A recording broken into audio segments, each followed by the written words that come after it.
Assalamualaikum warahmatullahi wabarakatuh. Alhamdulillahirabbil alamin, hamdan katsiran kama amar. Asyhadu an la ilaha illallah wa asyhadu anna Muhammadan abduhu wa rasuluhu la nabiyya ba'd. Allahumma fashalli wa sallim ala hadzal nabiyil karim wa ala alihi wa ashabihi ajma'in. Bapak-bapak, ibu-ibu yang berbahagia serta generasi muda yang saya sayangi. Baiklah, pada kesempatan yang berbahagia ini kita lanjutkan membaca buku Madrasah Ramadan. Cara menyambut dan mengisi bulan Ramadan agar lebih bermakna, yang disusun oleh Dr. Aid Al-Qarni. Pada kesempatan ini kita akan membahas tentang bagaimana jika terjadi perbedaan hasil ru'yah hilal. Mayoritas ulama berpendapat bahwa adanya perbedaan hasil ru'yah hilal atau melihat hilal tanda masuknya bulan Ramadan tidak menjadi masalah. Oleh karena itu, ketika penduduk satu negeri mengetahui masuknya bulan Ramadan, maka seluruh negeri umat Islam wajib mengerjakan puasa. Rasulullah Shallallahu Alaihi Wasallam bersabda, "Puasalah kalian jika kalian telah melihat hilal bulan Ramadan, dan berbukalah kalian jika kalian telah melihat hilal bulan Syawal." Hadis riwayat Al-Bukhari dan Muslim. Perintah ini bersifat umum bagi seluruh umat Islam. Oleh karena itu, jika ada salah seorang dari mereka melihat hilal dimanapun ia melihatnya, maka hasil kesaksiannya itu menjadi kesaksian bagi seluruh umat Islam dimanapun mereka berada. Namun menurut Ikrimah, Al-Qasim, Ibnu Muhammad, Salim, Ishaq, pendapat yang benar dalam mazhab Hanafiyah dan pendapat yang kuat di kalangan mazhab Syafi'iyah, ru'yah pendapat suatu negeri hanya untuk penduduk negeri itu, mereka tidak diharuskan mengikuti ru'yah penduduk negeri lain. Pendapat ini didasarkan pada riwayat Abu Quraib yang menuturkan, "Suatu ketika aku datang ke negeri Syam dan tampak olehku di sana hilal Ramadan pada Jumat malam. Kemudian aku datang ke Madinah di akhir bulan Ramadan. Ibnu Abbas pun menyapaku dan menyinggung masalah hilal. Ia bertanya, 'Kapan kalian di Syam melihat hilal?' Aku menjawab, 'Kami melihatnya pada Jumat malam.' Ia bertanya lagi, 'Benar engkau melihatnya?' Aku menjawab, 'Ya.' Orang-orang pun melihatnya dan mereka puasa, juga Muawiyah. Ia berkata, 'Tapi kami melihatnya pada Sabtu malam. Karena itu kami tetap berpuasa hingga melihat hilal lagi atau menyempurnakan Ramadan ini sampai 30 hari. Aku berkata, 'Tidakkah cukup hasil ru'yah Muawiyah sebagai patokan puasa kita semua?' Ia menjawab, 'Tidak, beginilah yang diperintahkan Rasulullah.' Hadis riwayat Muslim. Sebagai bentuk pengamalan dari hadis ini, para ulama berpendapat bahwa penduduk setiap negeri harus berpedoman pada hasil ru'yahnya masing-masing. Wajibkah anak kecil berpuasa di bulan Ramadan? Meskipun ibadah puasa tidak wajib bagi anak kecil, akan tetapi wali anaknya sebaiknya memerintahkannya berpuasa agar dia terbiasa sejak kecil mengerjakan puasa, tentunya selama dia mampu mengerjakannya. Rabi binti Muawwas berkata, pada suatu pagi di bulan Asyura, Rasulullah Shallallahu Alaihi Wasallam mengirim seorang utusan ke perkampungan kaum Ansar. Utusan itu menyampaikan sabda Nabi yang berbunyi, orang yang menjumpai waktu pagi dalam keadaan berpuasa, maka hendaklah dia menyempurnakan puasanya. Dan orang yang menyumpai waktu pagi dalam keadaan tidak berpuasa, maka hendaklah dia berpuasa di sisa hari tersebut. Setelah mendengar hal itu, kami pun langsung berpuasa dan kami memerintahkan anak-anak kami yang masih kecil untuk berpuasa. Lalu kami pergi ke masjid sambil membawa mainan yang terbuat dari bulu untuk mereka. Jika ada seorang di antara mereka yang menangis karena ingin makan, kami pun memberikan mainan itu kepadanya hingga waktu berbuka. Hadis riwayat Al-Bukhari dan Muslim. Umar radhiyallahu anhu meriwayatkan bahwa dia pernah melihat seorang laki-laki yang sedang mabuk pada siang hari bulan Ramadan. Maka Umar pun memukul orang tersebut, lalu dia berkata, "Celakalah kamu, apakah kamu tidak berpuasa? Padahal anak-anak kami yang masih kecil saja ikut berpuasa." Apa yang harus dilakukan ketika hendak makan sahur muncul keraguan-raguan apakah fajar sudah terbit ataukah belum?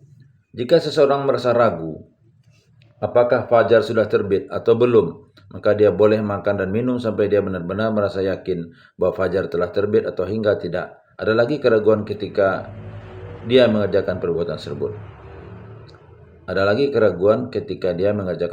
tersebut. Allah Subhanahu wa taala berfirman, "Makan minumlah hingga terang bagimu benang putih dan benang hitam, yaitu fajar." Quran surah Al-Baqarah 187. Seorang laki-laki pernah berkata kepada Ibnu Abbas radhiyallahu an, "Saat aku hendak sahur, aku merasa ragu, maka aku pun tidak jadi makan." Mendengar itu, Ibnu Abbas pun berkata, "Saat kamu merasa ragu, makanlah hingga kamu tidak lagi merasa ragu." Abu Daud berkata, Abu Abdillah Ahmad bin Hambal berkata, jika seorang merasa ragu mengenai waktu fajar, dia boleh makan hingga dia merasa yakin bahwa fajar telah terbit. Pendapat ini merupakan pendapat Ibnu Abbas atau Al-Auza'i dan Imam Ahmad. Imam Nawawi juga berkata, para pengikut Imam Syafi'i telah sepakat bahwa orang yang merasa ragu apakah fajar telah terbit atau belum, dia dibolehkan makan. Doa apa yang harus dibaca ketika puasa dan ketika berbuka puasa? Abdullah bin Amir bin As meriwayatkan Nabi Shallallahu Alaihi Wasallam bersabda, ketika sedang berpuasa, seseorang yang berpuasa memiliki satu doa yang tidak akan ditolak oleh Allah. Ketika Abdullah berbuka, dia selalu membaca, Allahumma inni as'aluka birahmatika allati wasi'at kullu syai'in an taghfirali.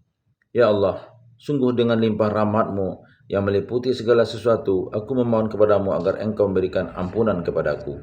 Dalam sebuah hadis disebutkan bahwa ketika berbuka Nabi Shallallahu Alaihi Wasallam membaca, Zahabaz zama'u wa batallatil uruqu wa sabatil ajru insyaallah. Rasa dahaga telah hilang, urat-urat nadi telah basah dan pahala telah ditetapkan. Dalam riwayat lain Rasulullah Shallallahu Alaihi Wasallam baca, Allahumma laka sumtu wa ala rizqika aftartu. Ya Allah, karenamu aku berpuasa dan atas rezekimu aku berbuka. Ada tiga orang yang doanya tidak akan ditolak. Ada tiga orang yang doanya tidak akan ditolak, yaitu orang yang berpuasa hingga dia berbuka, pemimpin yang adil, dan orang yang teraniaya. Apa sanksi bagi orang yang bersenggama di siang hari Ramadan? Orang yang bersenggama pada siang hari di bulan Ramadan dikenai dua kewajiban, yaitu kewajiban mengganti puasanya dan kewajiban membayar denda. Abu Hurairah radhiyallahu anhu berkata, seorang laki-laki pernah mendatangi Nabi Shallallahu Alaihi Wasallam. Kemudian dia berkata, aku telah celaka wahai Rasulullah. Rasulullah Shallallahu Alaihi Wasallam bersabda, apa yang membuatmu celaka? Dia menjawab, aku telah berhubungan badan dengan istriku di bulan Ramadan. Rasulullah Shallallahu Alaihi Wasallam bersabda, apakah kamu memiliki harta yang dapat digunakan untuk membebaskan seorang budak? Dia menjawab, tidak. Rasulullah Shallallahu Alaihi Wasallam bersabda, apakah kamu mampu berpuasa selama 2 bulan berturut-turut? Dia menjawab, tidak. Rasulullah Shallallahu Alaihi Wasallam bersabda, apakah kamu memiliki harta yang dapat digunakan untuk memberi makan kepada 60 orang miskin? Dia menjawab, tidak. Orang itu pun duduk. Lalu Nabi Shallallahu Alaihi Wasallam memberikan kepadanya satu kantong berisi kurma. Lalu Nabi bersabda kepadanya, sedekahkanlah ini. Orang itu menjawab, apakah aku harus bersedekahkannya kepada orang yang lebih miskin dari kami? Tidak ada satu keluarga pun di daerah kami yang lebih miskin daripada kami. Mendengar itu Nabi pun tertawa hingga gigi gerahamnya terlihat. Lalu dia bersabda, pergilah dan berilah kurma itu kepada keluargamu. Hadis riwayat Abu Bukhari dan Muslim. Jumhur ulama berpendapat bahwa seorang laki-laki dan perempuan memiliki kewajiban yang sama dalam bayar denda jika mereka melakukan hubungan badan pada siang hari di bulan Ramadan dengan sengaja, atas dasar suka sama suka, dan telah berniat untuk mengerjakan puasa. Tetapi jika mereka melakukan itu karena lupa, tidak atas dasar suka sama suka, atau karena terpaksa, atau jika mereka melakukan hal itu tetapi mereka belum berniat untuk mengerjakan puasa, maka mereka tidak diwajibkan membayar denda.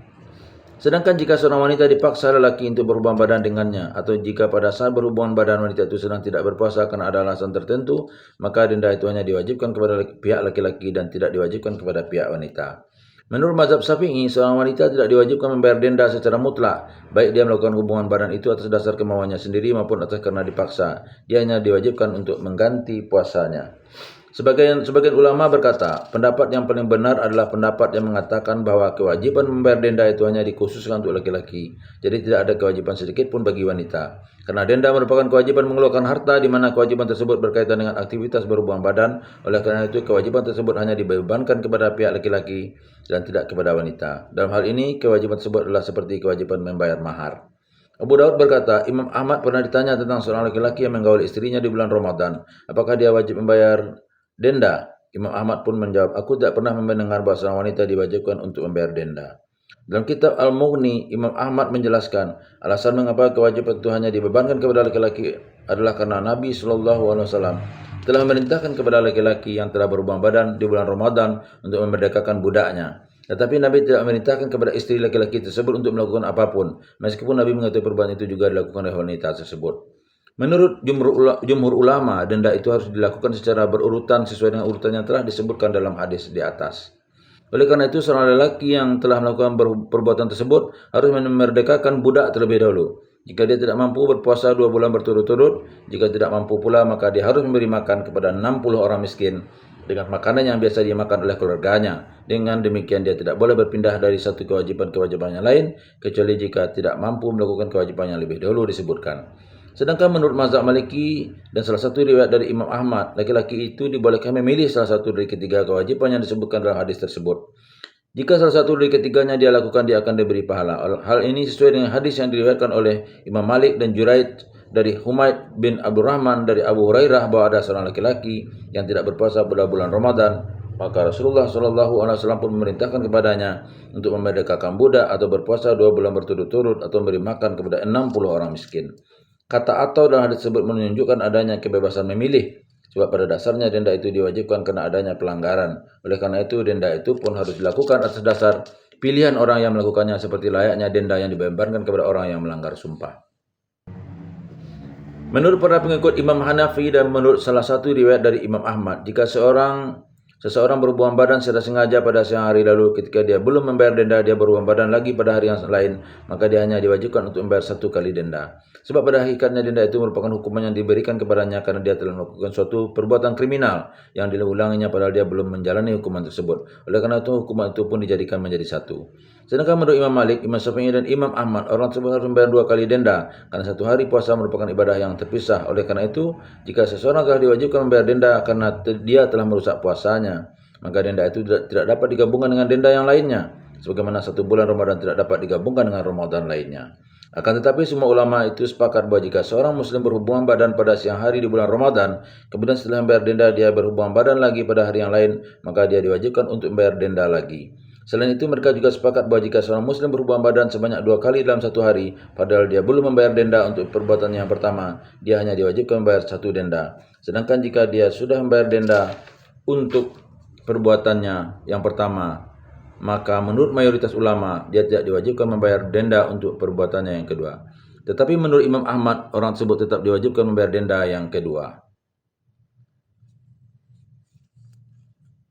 Bagaimana cara mengganti puasa Ramadan yang ditinggalkan? Kewajiban mengganti puasa Ramadan tidak harus dilakukan dengan segera karena dapat dilakukan kapan saja. Demikian pula dengan kewajiban yang membayar denda. Aisyah radhiyallahu an pernah mengganti puasa Ramadan yang ditinggalkannya pada bulan Sya'ban. Dia tidak menggantinya secara langsung ketika dia sudah memiliki kemampuan untuk menggantinya. Mengerjakan suatu amal perbuatan dengan cara diganti sama hukumnya dengan mengerjakannya pada waktunya. Maksudnya adalah jika seseorang meninggalkan puasa selama beberapa hari, maka dia harus menggantinya sebanyak hari yang ditinggalkannya, tanpa harus melebihkannya. Perbedaan antara keduanya hanya disebabkan karena dalam melakukan suatu amal perbuatan dengan cara diganti tidak harus dilakukan secara berturut-turut. Allah Subhanahu wa taala berfirman, jika di antara kalian ada yang sakit atau dalam perjalanan lalu berbuka, maka wajiblah baginya berpuasa sebanyak hari yang ditinggalkannya pada hari-hari yang lain.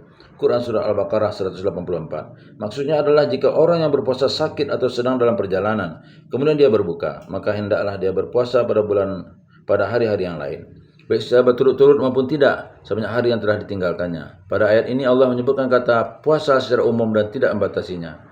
Jika seseorang memperlambat pembayaran hutang puasanya hingga bertemu kembali dengan Ramadan berikutnya, dia harus berpuasa untuk bulan Ramadan yang sedang dihadapinya. Setelah itu dia harus mengganti puasa Ramadan bulan lalu. Dan hal ini dia tidak diwajibkan memberi makan orang miskin, baik keterlambatannya karena alasan yang kuat maupun tidak. Ini pendapat yang dianut para pengikut Imam Hanafi dan mazhab Hasan al-Basri. Imam Malik, Syafi'i, Ahmad dan Ishaq berpendapat. Imam Malik, Syafi'i, Ahmad dan Ishaq sependapat dengan Imam Hanafi dan Hasan al-Basri. Akan tetapi, mereka tidak sependapat jika keterlambatan tersebut tidak didasarkan pada alasan yang kuat. Mereka berkata dalam kondisi seperti itu, dia diwajibkan berpuasa untuk bulan Ramadan yang sedang dihadapinya. Setelah itu dia diwajibkan mengganti puasa Ramadan yang lalu dan memberikan makanan sebanyak 1 mud atau kira-kira 6 ons untuk setiap hari yang ia tinggalkan. Apa yang diperbolehkan bagi orang yang berpuasa? Hal-hal yang tidak dapat dihindari oleh orang yang berpuasa adalah menelan air ludah, debu jalanan, tepung yang diayak, dan lain sebagainya. Ibnu Abbas berkata, orang yang berpuasa dibolehkan mencicipi makanan seperti cuka atau sesuatu yang ingin dibelinya.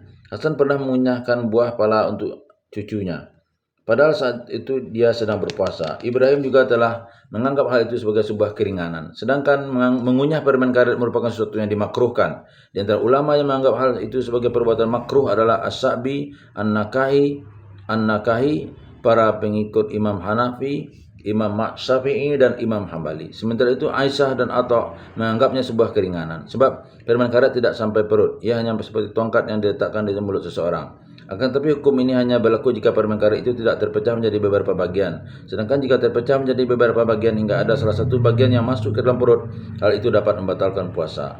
Ibnu Taimiyah berkata, mencium wewangian juga dibolehkan bagi orang yang berpuasa. Adapun mengenai celak mata, suntikan atau cairan dan obat-obatan yang dimasukkan ke dalam tubuh masih diperdebatkan para ulama. Di antara mereka ada yang berpendapat hal tersebut tidak membatalkan puasa, sebagian lainnya berpendapat bahwa semua hal itu tersebut bisa membatalkan puasa, kecuali celak mata. Ada pula yang berpendapat kecuali cairan suntikan, ada pula yang berpendapat kecuali celak mata dan cairan suntikan. Puasa merupakan ajaran Islam yang perlu diketahui oleh kaum muslimin, baik itu dari kalangan ulama maupun kalangan awam. Oleh karena itu, seandainya hal-hal tersebut diharamkan di bulan puasa dan dapat merusak puasa seorang muslim, niscaya hal tersebut dijelaskan oleh Rasulullah SAW.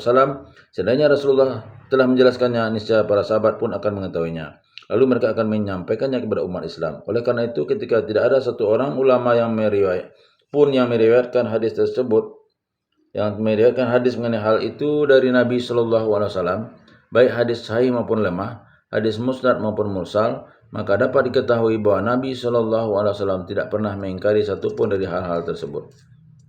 Ibnu Taimiyah berkata lagi, jika hukum-hukum yang bersifat umum harus dijelaskan oleh Rasulullah dengan penjelasan yang bersifat umum pula, maka ketahuilah bahwa celak mata dan hal sejenisnya merupakan hal-hal yang juga bersifat umum, seperti layaknya minyak, mandi, dan wewangian. Seandainya hal itu termasuk yang membatalkan puasa, niscaya Nabi SAW akan menjelaskannya, sebagaimana beliau telah menjelaskan hal-hal lain yang membatalkan puasa. Wangi parfum terkadang dapat menyebar hingga sampai ke hidung, masuk ke dalam otak dan dapat mempengaruhi tubuh. Demikian pula dengan minyak. Terkadang ia diserap kulit hingga masuk ke dalam dan memperkuat tubuh. Wangi-wangian pun bisa mendatangkan kekuatan yang baik bagi tubuh. Karena orang yang sedang berpuasa tidak dilarang dari hal itu, maka ini menunjukkan bahwa memakai wewangian, parfum dan minyak dibolehkan. Demikian pula dengan memakai celak mata. Pada masa Nabi SAW, terkadang ada yang terluka, baik ketika sedang berjihad maupun pada momen-momen lainnya. Lalu mereka diobati dengan obat-obatan yang dimasukkan ke dalam tubuhnya. Seandainya hal itu termasuk satu hal yang membatalkan puasa, niscaya Nabi SAW akan menjelaskan tentang hal itu kepada mereka. Karena Nabi SAW tidak memerintahkan kepada orang yang berpuasa untuk menghentikan hal itu, maka dapat disimpulkan bahwa Nabi tidak menjadikan hal itu sebagai sesuatu yang membatalkan puasa. Billahi taufiq wal hidayah. Wassalamualaikum warahmatullahi wabarakatuh.